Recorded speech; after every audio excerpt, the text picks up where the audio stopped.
concerts that we call Music Lab, which is a concept where they are built around a concert in a real world venue. We typically run a workshop as well earlier in the day for students and other people interested.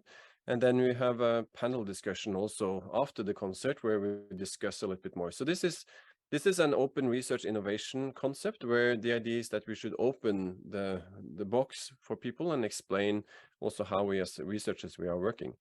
So we are doing data collection during the concert of both the performers and the audience. And then we also do what we call data jockeying at the end, where we do kind of live analysis of what we have collected so that people can understand how we as researchers work with this material. So here's just some pictures from some of these music labs where we have kind of this workshop-y type of setups. We have the concerts are often in a kind of real world kind of pub venue, etc. So to kind of be able to create a good atmosphere for the performers. And then we have this data jockeying thing as well at the end of these events. So this is one example of a music lab we did last year in Copenhagen with the Danish string quartet.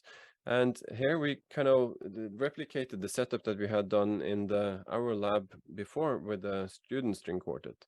So again, you see here that the musicians are wearing motion capture suits with markers on. They also have glasses so that we can measure both where they look, but we also measure the pupil size to look at kind of how much the pupil changes, which is a kind of a proxy for the effect of the performance. In this case, we were also recording their respiration and pulse during the concert, and one of the hypotheses was that the musicians would synchronize their heartbeats while playing. And indeed, we have found that they do, and that there is a level of synchronization going on, even at the heart level between these musicians that have played together for a very long period of time. In addition to studying the musicians, we are also interested in studying the audience. So the audience filled out questionnaires about their experience of participating in this concert. And we also were collecting data in live from the audience. So the audience took their mobile phone and we had developed a Music Lab app, and then the audience got to hang it on their chest. And we measured the micro motion of the audience using the accelerometers of the mobile phones.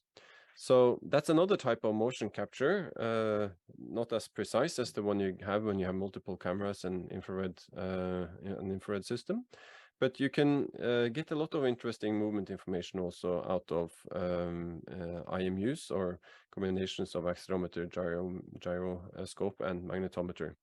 So we had that from 150 members in the audience physically there.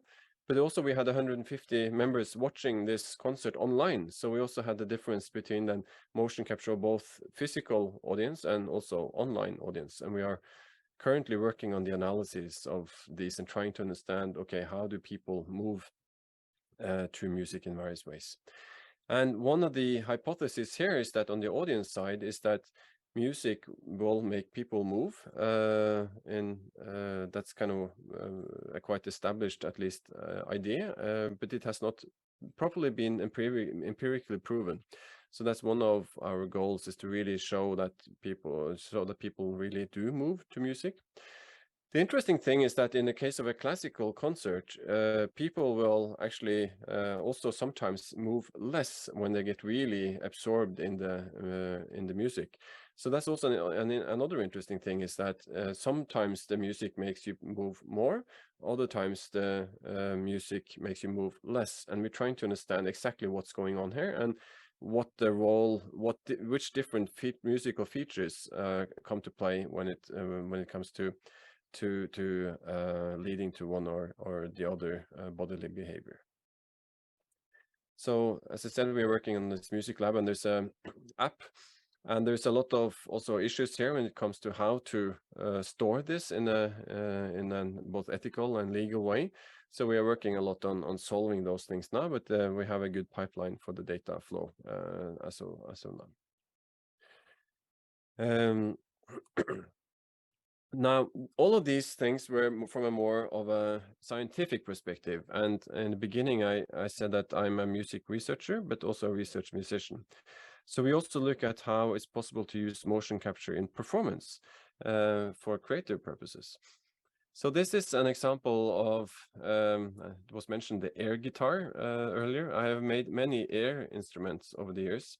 And this is an air instrument where each of the performers, they have this little hat on their head, which is a reflective marker that measures their position. And then I've been playing with how can we make sound based on the micromotion of a person standing still. So we have been exploring different things, and the piece that this photo is taken from, the idea was that each of the performers would control a sine tone, and the tone would change slightly as they moved, and they were just kind of breathing and standing there. You would hear the differences, patterns in the sound. We also investigated the kind of creating what I call an inverse interaction, where the idea is that you need to stand still to get sound. So it's really the opposite of a normal instrument, where you put energy into the instrument and then it will produce sound. Here it's the opposite. If you move, there is no sound. If you stand still, the sound will appear. But to be able to control the sound and the pitch of the sound, you will need to move again, which will cause the sound to disappear. So the performers will continuously stand there and try to kind of change the sound and the quality of the sound, but then they will also lose the sound. So it's this very interesting kind of complex interaction going on between the performers over time, which is quite fascinating, I think. We also do kind of more larger scale control of music using motion capture. In this case, you can see the armband of one of the performers here. So this is a muscle armband that measures the muscle tension of the arm, but also it also has accelerometers and gyroscopes as well to measure the rotation and motion. And we're trying to figure out how can we use this data to control sounds in various ways, also using different types of machine learning techniques. So we have developed these machine learning techniques where we can control and train the system on to create different types of sounds, and also in real time be able to adapt to the other performers. So in this case here, it was a singer, and then the performer to the right is controlling the sound of the singer's voice in real time with these armbands. We're also testing out how we can work with motion capture in networked performance. So we have a master's program at University of Oslo where called Music Communication and Technology, where all the students, they learn about network music. Network music basically means that you're performing in two different physical locations, but using different types of telecommunication tools. We are working with different types of low latency and high quality systems so that you can transmit uncompressed audio over the network to obtain the lowest possible latency. And then we're also using motion capture to, for example, position in space. So this is pictures from a trial of a performance we did last year between Oslo, Stockholm, and Berlin. And the idea here was that the performer on the Oslo side, to the left, the saxophone player, he had this marker on the head that was tracking his position. And as he moved around in the space, the sound would also follow him, because we also have a multi-channel audio array, so with 24 speakers in the space. And they also had multi-channel audio in the other spaces that we played with. So as he was moving around on the Oslo side, he would also be able to move the sound in the physical locations in the other two spaces. And similarly with the performance in the other spaces could also be mapped into different physical locations on the floor in Oslo. So that's another example of how we're working with motion capture in performance, but for more of a control of sound perspective. So the idea here is really to see how is it possible to create the same type of musical interaction between performers when they are not physically next to each other, but when they are between a speaker and also a microphone. So somehow similar to the way I'm talking to you now, you are far away from me, or I'm far away from you. And still, I'm able to talk to you, but we don't really have very much of an interaction. And that's fine for talking like this, but it's not very good if you want to play music together. Then you really need to get immediate feedback and response to look into the eyes of another person and really get detailed sound back and forth. So we are really exploring how it's possible to create that type of interaction in our lab. And when it works at best, I mean, it really gives you the sense of being able to play as if you were standing just next to a person. So these are just some pictures from some performances we've done where the people have been in different cities, and still kind of having the feeling of really playing together. Here also with these armbands that we have been using quite a lot. Okay, some of this music and performance is related to what we call NIME, which stands for New Interfaces for Musical Expression. That's also an international conference series, which, by the way, next year will happen in Mexico. So I'm very excited about that. So this is one example of a NIME, which is my music troll. And here the idea was to create a new musical instrument that is very different from kind of traditional electronic instruments. It should be soft and nice to touch, and not have square corners as you would typically have with a normal kind of digital instrument. And each of the heads had different motion capture sensors, so that they will have the accelerometer, so you can kind of shake the instrument, and you can bend it in different ways, etc., and it will create sound. The sound would also come out of the speakers at the bottom, so that you will have localized sound as well. This is another example of such a type of instrument. This is where we're self-playing guitars, and we have this collective of guitars where it's a physical guitar body, but it has a digital controller on it. So each of the guitars are equipped with a small computer that you can see to the right here, which does the sensing and actuating, and then it senses with infrared light, accelerometry, and it also has a microphone, so it can kind of have multimodal sensing. And then it does processing on the computer and sends out sound through the actuator on the back of the guitar, so it will kind of make the guitars resonate. And again, since I'm an open research advocate, everything that we're doing is open source and open hardware, etc. So if you're interested in any of these things, I mean, they're all available from our web pages or from GitHub. And I think I have a short video from the guitars here.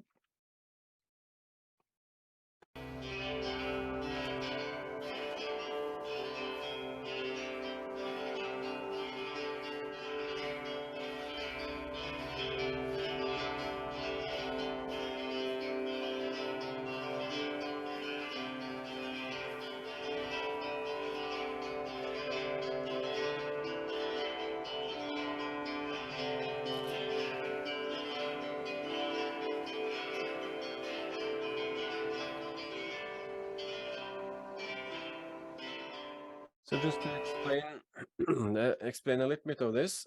So here the idea was that we had 6 of these guitars hanging, and we are interested in looking at kind of complex interaction between both the guitars and the audience.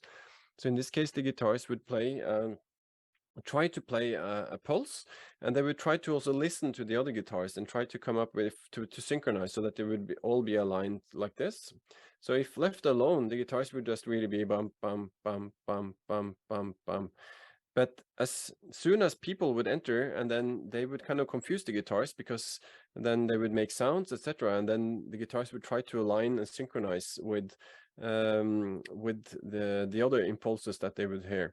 And also the guitars were spinning around, And this created this kind of complex rhythmic pattern where the guitars are constantly trying to synchronize and train to whatever is around them, but they fail to do so. And the interesting result then is that you get this kind of complex rhythmic behavior that you were hearing here. And of course, since the guitars are spread around in the space as well, you get kind of a spatial audio effect as well from this. Let's see if I can move on here.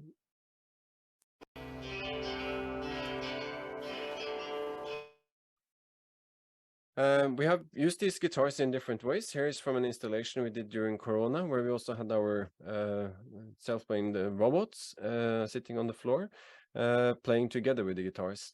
And this installation was controlled from a distance so that the audience could go to a web page, and they would be able to click on buttons on the web page, and they would then make these robots on the floor play. So you would press on a button on the screen, and then one of the robots would and then the guitars would respond to that again. So it was a quite complex kind of interaction going on, and we were also streaming this online. So this was our result of turning what was supposed to be a physical interaction or installation into an online installation, but still with a real-time component to it. And more recently, we have also developed a virtual agent called Kavi. And you can see Kavi to the left here on the screen. That's kind of the visual presence of Kavi. And then the sonic presence of Kavi is coming out of this hemispherical speaker sitting at the floor, where the idea is that you will get also kind of richer sound localized on that side. And then you would have a human performer playing with a motion capture or armband, so that we would capture the musician and then use that to feed into Kavi's system. So this is our attempt at looking at how you can create virtual performers and have human performers play together, and then look at the different levels of musical agency of such a system. So I'm getting to the end here now of my presentation.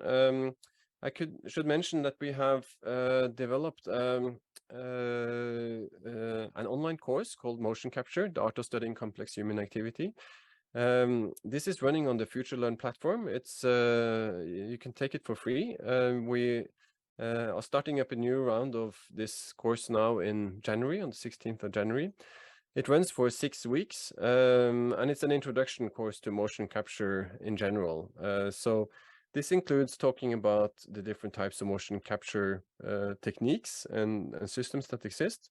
And I think it's important to say that using these camera-based systems is only one type of motion capture. In fact, you can even do motion capture with your eyes. I think that's a kind of qualitative-based motion capture is also possible, and writing down with different types of notation techniques. But and also when it comes to using different technologies, there are many different approaches, including, of course, camera-based systems, but also sensor-based systems of various kinds. And I just mentioned a few here, the most popular ones. But if you're interested in these things, then you can check out this online course for getting more information. I could also mention that I have recently published a new book called Sound Actions, Conceptualizing Musical Instruments, where I also present more the theory behind a lot of the things I've been talking about today, and also talking more about some of these different types of instruments that I mentioned now at the end. And this book is available open access, so you can download the PDF from the webpage for free. So that's a Christmas gift to you all from me. But I think with that, I think I stopped my presentation there, and I'm happy to also take some questions if you have that. Thank you very much. Yeah. Thank you so much for your presentation, Alexander. Now we will ask some questions from the audience. We will have 10 minutes for these questions. Okay, so the first question is, how difficult is it working with motion capture, and what recommendations would you tell us for starting in this technology? Well, as of everything, I think it's both difficult and easy. I think it's quite easy to get started. And what I typically do when I teach my bachelor students is that I do two things. I start with looking at mobile phones because most people have mobile phones, and most mobile phones these days have accelerometers built in. And there are many apps also for recording motion now with these things. So that's a very good way of starting with motion capture, I think, is to just get an app and start recording, and then export the data and analyze and see what you have. I also think that using cameras is a good idea. You can use the camera on your phone or on a laptop or anything else, and then record video and then do various types of video analysis. And we have developed a series of toolboxes here at the University of Oslo. The simplest one is called video analysis. You just put in a video file and you get out a bunch of different features right away.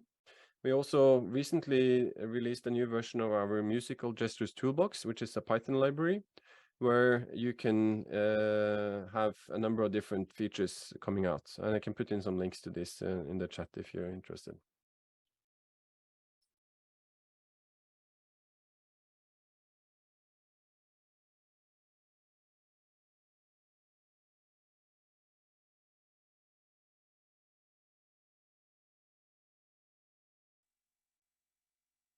Okay, we have another question, Professor Alexander. What is the approximate cost in hardware materials to obtain motion caption information? Well, it really depends on what you have. I mean, as I said, you can start with accelerometers. You can also build accelerometers, or you can buy kind of the electronics yourself and kind of build the systems from that. There are various solutions from open hardware systems that will start from few hundred dollars, I guess, per part, up to kind of very expensive state-of-the-art commercial systems. The same thing for video-based systems. I mean, again, they can be scalable from very little to very much. So it really depends. Oh, I have a question before continue with our student question. I just saw in one of your pictures this kind of bracelet. I think it's the Mayo bracelet. Yeah. And what is the use for the bracelet in your research? So we have been using the Mayos a lot. I have several of them here.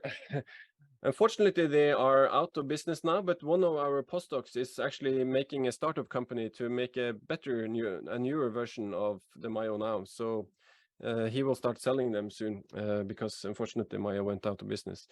But I think they are good both for recording for scientific studies, but also for increasingly for performance and for real-time applications. They are not as precise as you would find in medical grade equipment, so they have limitations when it comes to kind of the scientific side, but they are very, very useful for real-time applications, both for musical things, but also to controlling anything else. So yeah, I really like them. Okay. All right, so our third question is, well, since you analyze the movements of people when playing instruments, is it possible to create a robot music band? Absolutely. So the Dr. Squiggles, for example, that I mentioned, these are that's kind of a robot band, and we have built a number of these. You can check out some of the links with this. I'll put them in here. There, and we have variations of these that we use also for the self-playing guitars. So yes, absolutely, and we increasingly also think it's fun to try to combine using robot musicians and human musicians. That's kind of what we are researching now at the moment. Okay, the next question is, well, hello, Alexander. I wonder if you're working with any specific software or algorithms to map the data from motion capture markers into information that humans could understand to improve their performance. For example, to play scales more fluently in the piano, you have to reduce your wrist movement to the side. Well, that's a good question. And yes, so also fluency, for example, on movements is something that we have been studying. And that's the nice thing about using motion capture is that you can get very fine-grained information about how you're performing. So we have done several studies where we have looked at, for example, differences between beginners and experts, and student musicians and expert musicians. And fluency is an important thing that changes over time. A professional musician has much more fluid motion than, for example, a student performer or a beginner. And we are able to capture that with the motion capture system. And then if you're looking at the plots and even also doing various types of statistical or machine learning analysis, you'll be able to detect these differences. We are increasingly also working with different types of clustering techniques to be able to extract meaningful information. So, for example, with the rowers, we have been also looking at how can you extract information to look at the differences between an Olympic rower versus a more normal hobby rower. Okay, so our next question is, which are the main skills to start working in the motion capture area?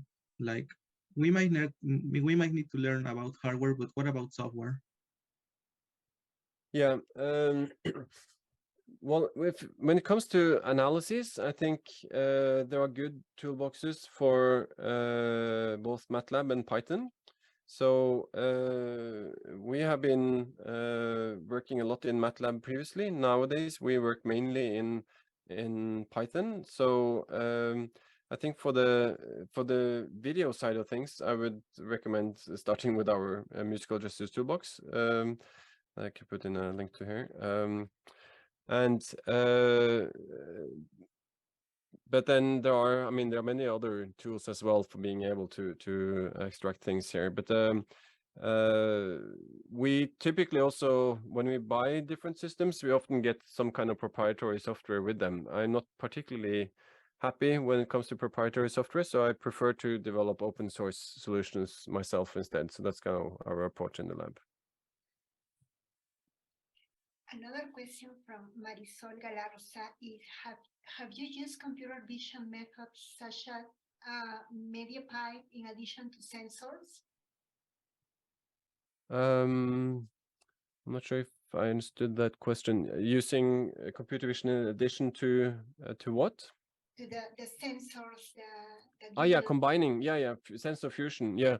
Yes, that's for the studies we're doing now, for example, with the Danish string quartet, then we are combining sensor data from the body plus the motion capture. And I think that's useful because with motion capture, for infrared motion capture, you can get the full body quite nicely, but sometimes you want to have more details in, for example, orientation or muscle sensors and these things, and then being able to combine them is important.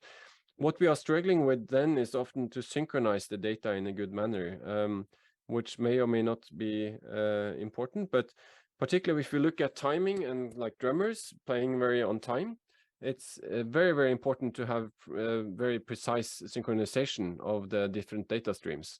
And that's a challenge that we are working a lot on trying to figure out how to handle. Okay, so in order to solve the latency in the interaction between remote instruments and people, are you testing or creating new communication protocols instead of classic protocols? Well, we are part of developing different systems that we are using. We have made some ourselves as well. I could say that the best protocol that we're working with right now for the master program that we're running is called LoLA, low latency audio network. So that's something we're exploring quite a bit, and it has very very high quality.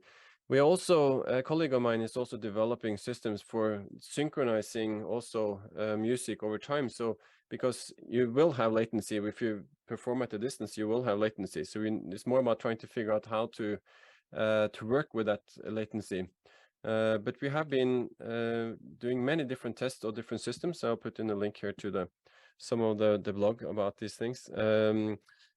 comparing, for example, Jack Trip with Sonobus, with Lola, etc. So there's a and we have been contributing to development of some of these tools as well.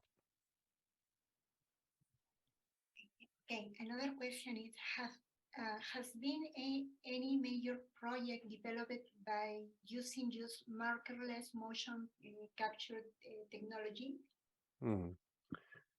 Yeah, markerless motion capture is interesting, and it's probably the future at some point. But we are working with markerless motion capture as well.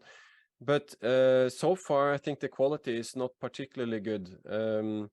There are different types. I mean, you have something like the Microsoft Kinect, which is you get kind of a sense of the body. We have also implemented open pose in the musical gestures toolbox, where you also get the skeleton model out, but the accuracy and precision of the tracking is not particularly good.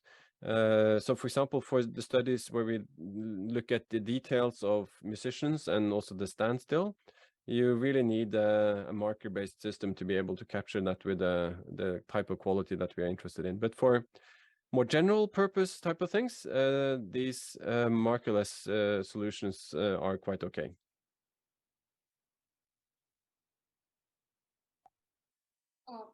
I have a question. Have you considered to expand your research to rehabilitation, for example, working with balance for Parkinson disease, combined with music? Very good question. Yes, we are. I've been working with researchers working with cerebral palsy. So I've been doing some studies there where we have been detecting and using some of our tools for that. We also have a small Parkinson project now, which is very promising, where you can use music again to stimulate and see how that influences people as they're moving. So yes, we are interested in this, but right now my research center has funding for doing basic research, so we are not applied and are not supposed to be applied. So we right now we are mainly focusing on doing basic research. But I think in the future it would be very, very interesting to also work more towards applications such as rehabilitation. I think there is a huge potential there. Okay, thank you very much for your answer. Okay, so the next question is, can we use motion capture to improve people's movement when they're working out? Absolutely, I would say so. So we have been testing some solutions where you can, for example, control the tempo of music while running, for example. And there are also some colleagues of us that have been developing these de-jogger systems, where, for example, then the system can automatically, for example, increase the speed of the music so that you will run faster, for example. I also, since I'm doing a lot of yoga myself, I'm also been interested in making kind of an interactive yoga system where you would have music would kind of fit and kind of help you move forwards in your practice. And I think there is a lot of potential there when it comes to developing kind of interactive motion capture based systems for exercise and training.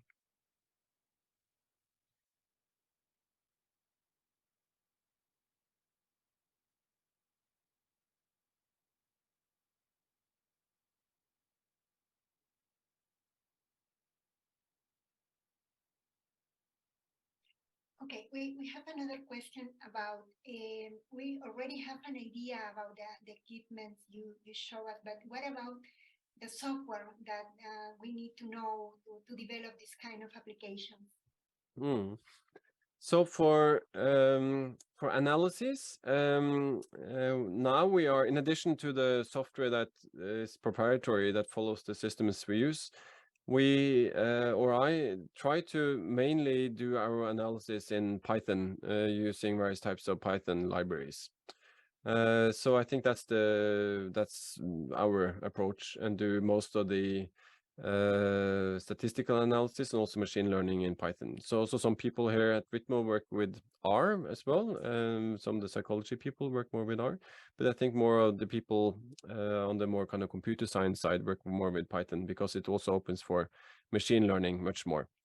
On the creative side, we typically work with real-time music programming languages.